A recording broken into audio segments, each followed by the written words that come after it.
how to turn on or turn off force RTL layout direction on Samsung Galaxy S26 Ultra. Let's start the video. First of all, go to app library. Here click on settings app.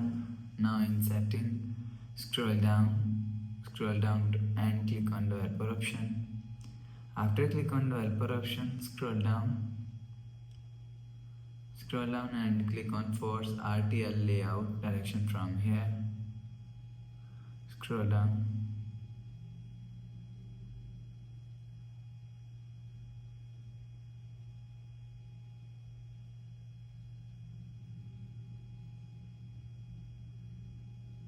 You will see force RTL layout direction is here.